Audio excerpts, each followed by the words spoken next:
Hola, en l'episodi d'avui de Readymade Tecnologies veurem la deconstrucció que hem fet d'un equip d'alta definició Sony PRS-2121.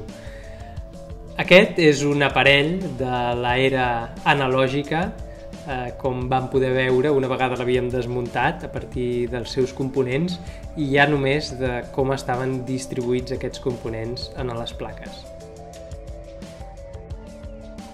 Disposava, a banda de les sortides d'altaveu estàndard, d'una entrada auxiliar, sortides per auriculars, 4 canals d'entrada per gravació, cadascun regulable individualment, un equalitzador gràfic, ràdio incorporada i tota una sèrie de funcions que facilitaven el seu ús en un estudi de gravació. El propòsit d'aquesta deconstrucció el podeu anar descobrint si seguiu aquesta sèrie a la nostra web. Anem, doncs, amb la deconstrucció peça per peça del PRS-2121. Comencem amb el que vindria a ser la placa base de l'aparell, on es troben els comandaments per gravar d'una cinta a l'altra, seleccionar els controls de les mescles, la ràdio, la sortida auxiliar i el fonògraf. El bloc gris gros és el transformador que proporcionava corrent a tot l'aparell i, com podeu observar, la placa base tenia tota una sèrie de connectors quasi estàndards on anaven a parar els cables dels diferents aparells internament. Aquí veiem el botó que encenia l'aparell i seleccionava el mode, una sortida de corrent que ens proporcionava l'aparell.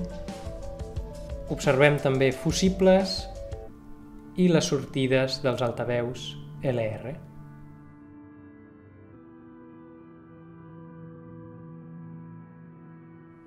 Aquí veiem els dos tape decks amb els seus comandaments respectius, membrana de silicona retroil·luminada.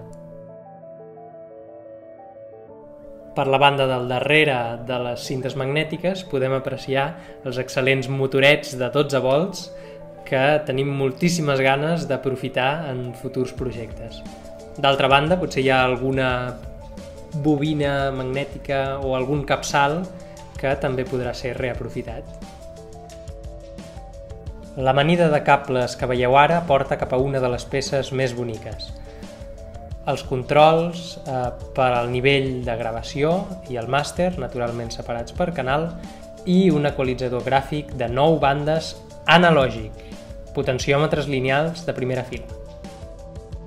La ràdio amb antena incorporada, que no falti, encara funciona, només s'hauria de connectar a un amplificador que no estigui espatllat.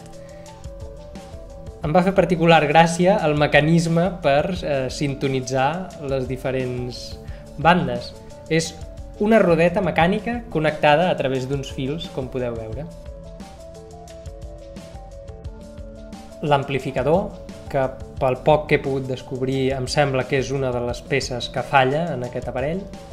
Podeu apreciar novament uns connectors quasi estàndards i els connectors de pinça addicionals per a altaveus.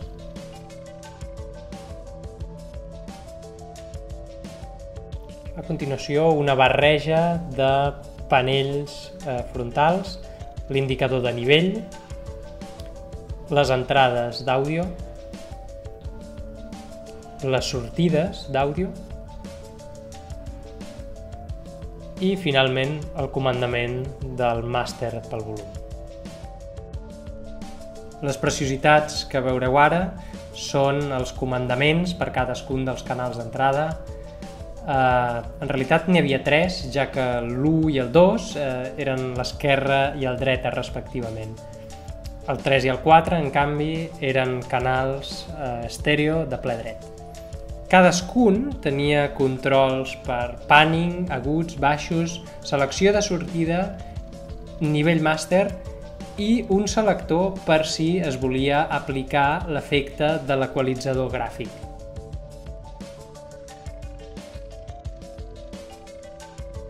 Ja per acabar, veiem les plaques corresponents a cadascuna de les cintes magnètiques, novament els connectors. Aquestes eren plaques que es feien personalitzades per l'aparell, fabricades per Sony, i francament són una meravella. Aquí les ensenyem en pla, però heu de tenir en compte que pel mig anaven doblegades, de manera que abraçaven perfectament en un angle de 90 graus els mòduls de les cintes magnètiques que hem vist abans. Això és tot per aquest episodi. Moltes gràcies per haver mirat, disculpeu les imprecisions i fins aviat.